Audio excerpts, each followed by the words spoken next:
to the One Kind Word podcast. I'm your host, Bruce Wayne McClellan. This is episode number 2, One Sweet Moment. I am grateful for you, our listeners. We are here because we want to restore kindness as one of the highest human values. You are in the right place for more inspiration, motivation, and success in your life. If you would like to find opportunities for self-improvement and personal development, this is the place. As you know, One Kind Word is a variety show, and today's show is called an Inspired Interview. We will be interviewing a leader who holds kindness as one of his top values. This is an inspired interview called One Sweet Moment with leadership coach Bob Fries. One Sweet Moment is an inspired story of kindness arising out of the darkness of 9/11 that intertwines Newfoundland-style hospitality with an international hit musical production and gifts of chocolate. Let me share a little bit about today's guest. Robert Fries is called the Conscious Leader Coach. His higher purpose is to consciously and purposefully elicit the willing cooperation and passionate creative collaboration of his stakeholder community. After 18 years of intensive corporate growth and experience, Bob has decided to focus on helping clients develop their leadership architecture of their people to enable success at all levels. In 1997, he formed the Opportunity Group, where his tagline is turning opportunity into reality. Within the first year, Bob was working closely with groundbreaking behavioral specialists and seminal researchers such as Dr. Odo Kroger and Dr. Roger Pearman, and others. Their perspective proved invaluable as Bob proceeded to build a powerful portfolio focusing on dynamic human development and application to success for organizational leadership and teams. With extensive research and applications, Bob has developed and co-authored the powerfully transformational and successful conscious leadership experience. The experience embraces leadership in the internet age, DISC, fearless leadership, emotional intelligence, organizational change management, effective meetings, trust, generational differences, presentation skills, and dealing with difficult people. Bob is often sought to both consult with and enable learning for a broad spectrum of people from a myriad of organizations, and has been blessed to train in 7 different countries. In the near past, he successfully drove the change and training efforts for a worldwide ERP implementation affecting 3,200 people in 30 countries. He firmly believes that the next big thing is the co-creative engagement of our mutual human potential. This enables us to solve any problem and build any opportunity we desire to create. Bob is currently working on his 3rd mystery novel as part of a trilogy, Journey, the love story of the century, and writing the Practical Leadership Handbook. We have Bob Fries in the studio here today. Hi, Bob. Hello, Bruce. Thank you for joining us today. I'm looking forward to hearing about your extraordinary story here. Tell us what happened. Well, it really starts back on 9/11, and those of us who were around remember that day. And what happened on 9/11, there's a lot of darkness, and a lot of people suffered a lot of things and still do. However, one of the things that happened was when the U.S. closed its airspace, planes had to land somewhere that were in flight. And there were a lot of planes that went to a lot of cities in Canada, in the Caribbean, Mexico. However, there was one place in Newfoundland, Canada, where 38 planes landed in Gander, Newfoundland. Gander at the time was a small town of about 6,000 people, and 6,700 people got off those planes that day in Gander. And what happened was the people of Gander and the surrounding communities ended up hosting those 6,700 people for 5 days. 6,700 people. Wow. It more than doubled the town, more than doubled the size of the town. And fortunately, when it happened, the weather was reasonable. as is often not the case in Gander. And Gander has a huge airport. It used to be a jumping off place and still is an emergency landing place for international flights coming across the Atlantic. However, a number of years later, a gentleman wrote a book named The Day the World Came to Town. It's a great read if anybody wants to read it. And it's the stories of hosting these people. And people lived in churches, in schools, in Salvation Army depots, everywhere. They just put them up all over the place, and they set up phones and internet, and a lot of extraordinary things happened during those 5 days. And so a gentleman by the name of Michael Rubinoff said, "There's a musical here." He's the dean of music at Sheridan College in Toronto. And so he went to a number of writers saying there's a story here about kindness, and the 10 different writers told him, no, there's no story here. Nobody wants to hear a musical about 9/11. And you can never play it in New York, obviously, because all that happened in New York. And then he went to see a musical called My Mother's Jewish Lesbian Wiccan Wedding. Okay. True story. The writer wrote about his mom. And Michael said, now here's a creative person. And so he approached David, Irene Sankoff, and the names escape me right now, but David and Irene were interested, and they went to Gander for a month and interviewed people. And they came back and they wrote the musical Come From Away, which ended up being an international hit. Before the pandemic, it was playing in Australia. It was playing in the U.S. There was a North American tour. It was on Broadway. It was playing in London. It was destined to play in Beijing. 3,000 people a day were seeing this musical called Come From Away, which is basically the story of Gander, Newfoundland, the surrounding communities, and how those people put up 6,700 people for 5 days. Well, we went to see the play, and we stayed with some friends in New Jersey for a couple nights. We saw the play with them. We had a great time, and we're driving back from New Jersey to Rochester, New York. And Peg and I looked at each other and said, what was that all about? Because it was a cold December evening. On a Tuesday night, we went to this play. The Sheridan Theater was standing room only.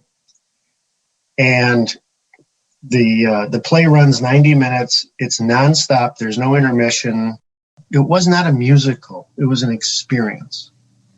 Wow. And so we decided on the way home that we had to go to Newfoundland and meet these people. And we kept talking about, well, what are we going to do? And we have a 25-foot Class B motorhome that we travel around in. So we're like, well, we're going to drive. It's called Happy Hour. We're going to drive Happy Hour to Newfoundland and meet these people. And a little while later, we said, we can't just go meet these people. We have to go say thank you. And so we're like, well, how do we say thank you to a whole bunch of people that we've never met, we don't know, and they don't know us from a bag of doorknobs? And so I actually put the question out on Facebook to a bunch of friends, and somebody that I went to high school with came back and said, well, use chocolate. Everybody likes chocolate. You can use chocolate to say thank you.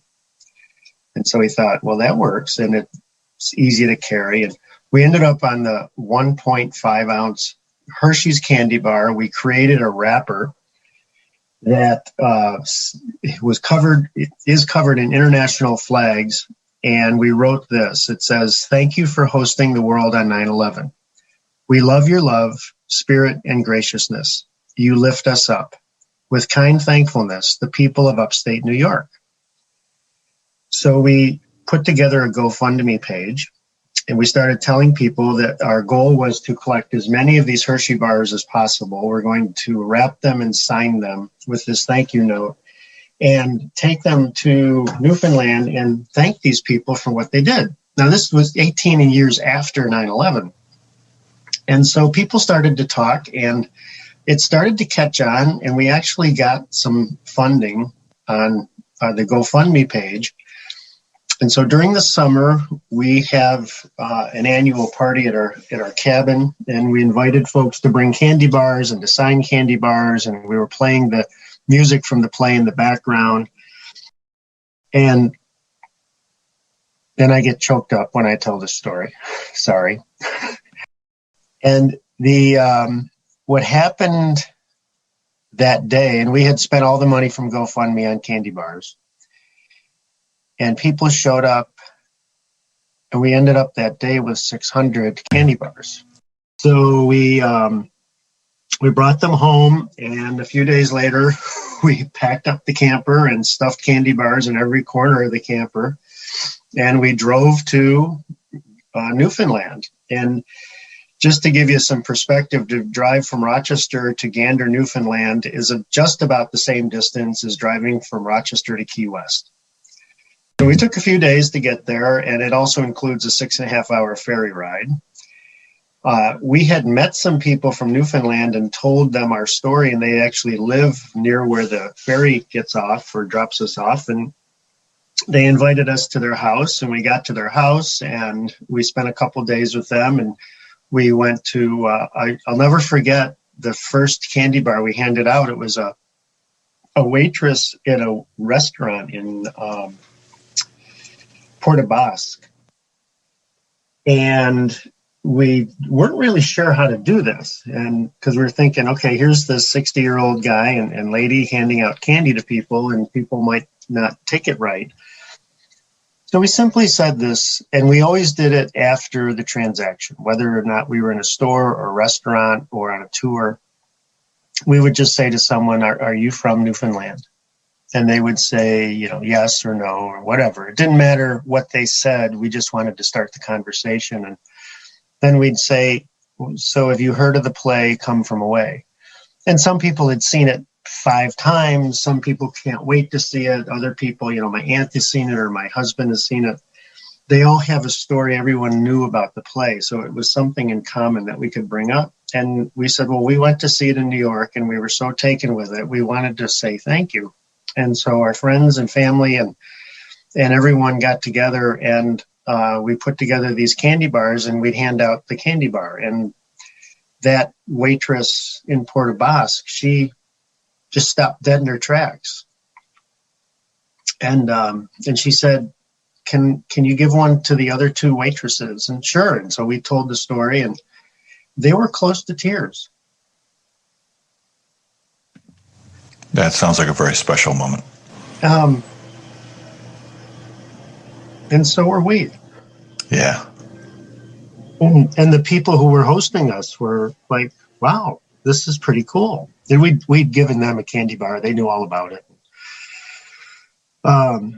So we went on that day. We went to a lighthouse, and we met a few people and gave them candy bars. And we met this lady, and part of the story of Come From Away is that on the planes there were 10 animals in the holds, and this lady named Bonnie runs the SPCA shelter in Gander, and she violated all the rules, and she went into the airplanes where there were animals and took all the animals off the airplanes, took them into a hangar, and they fed and watered and exercised these animals for the 5 days that everyone was there. And no animal was injured. And there's a bunch of stories about the animals. But this lady we met at a lighthouse, she said, oh, I'm on the board of the SPCA, and Bonnie's she'll be looking forward to meeting you. I can't help but draw a parallel between that and Noah's Ark.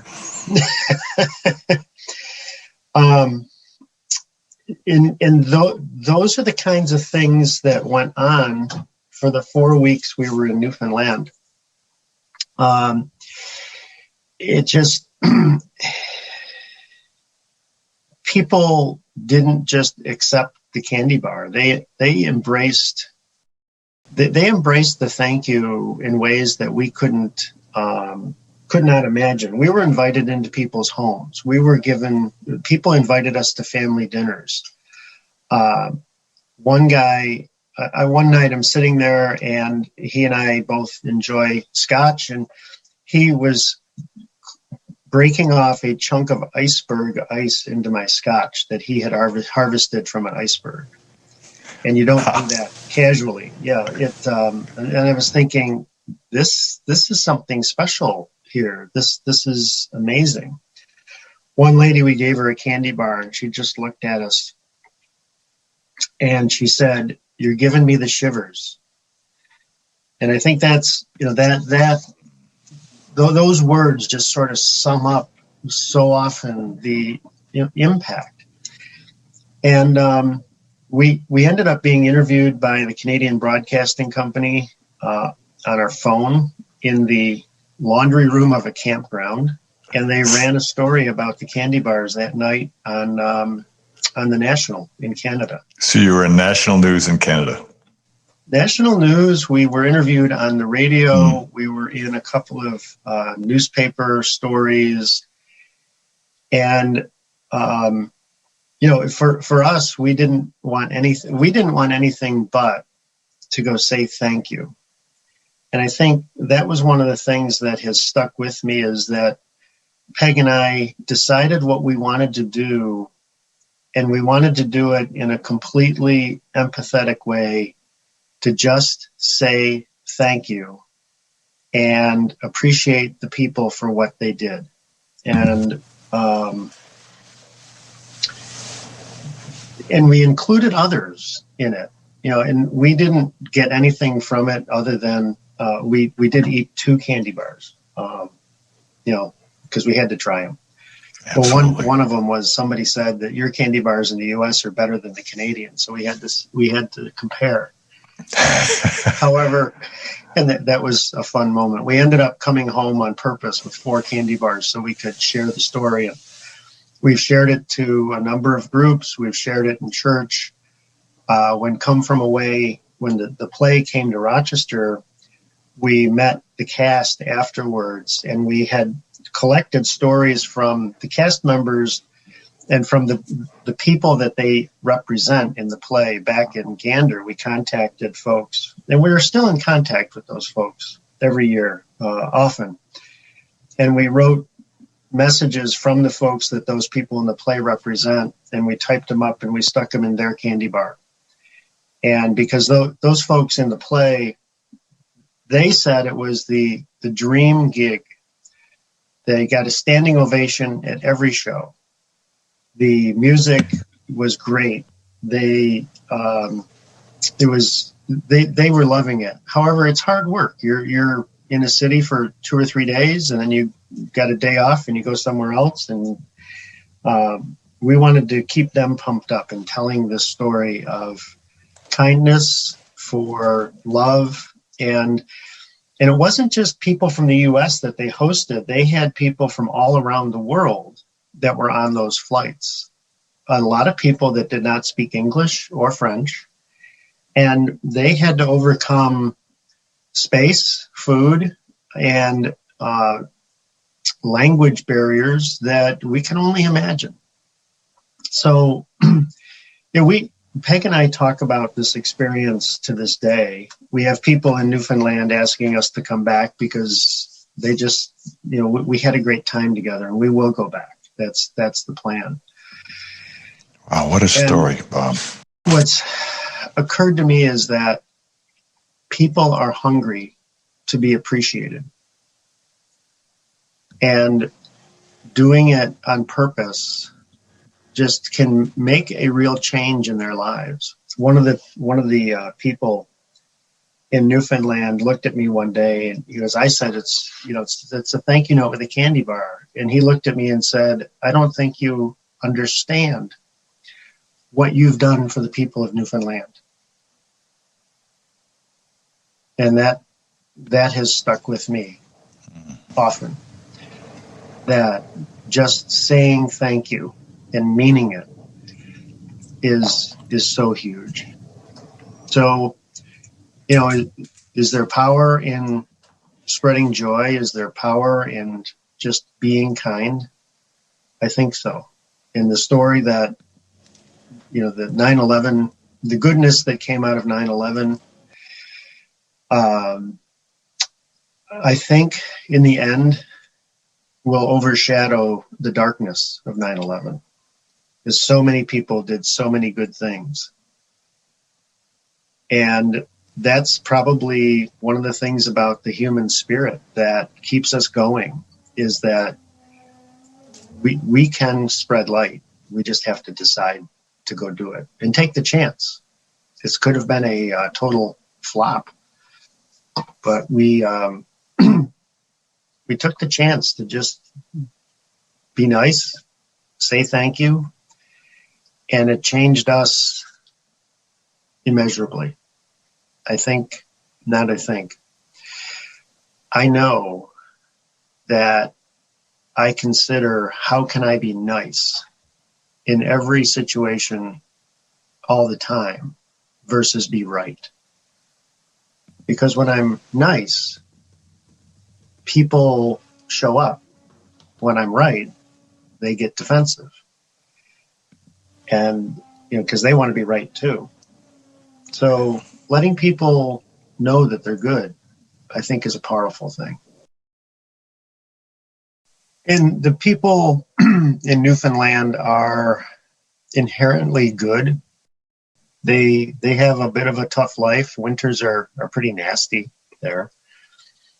And the mayor, I think it was the mayor of Gander, one person said, "We're not happy that all this happened. However, we're happy that these people came here because we knew they would be taken care of." One of the side stories is that there's not a lot of arable land in Newfoundland. So a lot of their food has to be imported. There's going to be enough food for the winter kind of thing. Because there was a time, I think it was back in 1920, the winter was so hard and the harvest was so bad that people ate oatmeal for the winter. So that sticks in the DNA of the culture of Newfoundland. Yes. However, they ended up in Gander opening up the ice hockey arena as the world's largest refrigerator because they were getting so many donations of food. They had to sort it and coordinate it and keep it cool so that they could get it out to the places where people were being sheltered. And that's the level of outpouring of love that was there. And maybe it's not ironic. It's just, it's wonderful. Before Come From Away played on Broadway, before it opened on Broadway, the producers brought the show to Gander, Newfoundland, and sold tickets for $25 or $35 each, whatever. It was a pretty low number. They filled the hockey arena, which is the largest building in town, and they did 2 shows, and they gave all the money from all the ticket sales to charity in Newfoundland. Well, and the actors in the play were really nervous because they knew that they were playing to the people that they represent. Yeah, I get that. And you can go online and look at YouTube videos, snippets of that play in Gander, playing in Gander. And there's people openly weeping. Wow. And I think we need to express our appreciation, and we need to we look for happiness. We look for joy. We find that through being kind to each other. And like you said, if the producers had gone and played the play in Gander and sold the tickets for $110 each and pocketed the change, it would have been a whole different experience. But they gave back just as the people of Gander gave. Well, it seems to me in the context of this conversation that Gander is a great model for the way that the world could be. Yep. And we've still got the chance to be that way. Well, Bob, this story has given me the shivers. I certainly feel that this movement towards a more kind world is a very relevant one for a lot of people. And I can tell that you're one of those people, and I'm very inspired by this wonderful story. Thank you so much for being with us today. And one more final thought here. Your van gives new meaning to the phrase, it's happy hour somewhere in the world, because you are somewhere in the world, traveling, kind of spreading happiness wherever you go. So I appreciate you, Bob. Well, Bruce, I appreciate you. And let's go help 1 million people be kind to each other. Sounds like a plan, man. And that's it for today, folks. I hope that you feel just a little inspired from today's podcast. If you would like to participate in a conversation on the One Kind Word podcast, visit our Facebook page and leave us a message. Next time on the One Kind Word podcast, we will have an inspired interview with Sue Kirby, who is the founder and executive director of Bright Star Community. Bright Star Community's mission is to help women survivors of sex trafficking, prostitution, abuse, and addiction to find healing, hope, and freedom. Never doubt your value, my friend. You are one of a kind. And always remember, one kind word can change everything. See you next time on the One Kind Word podcast.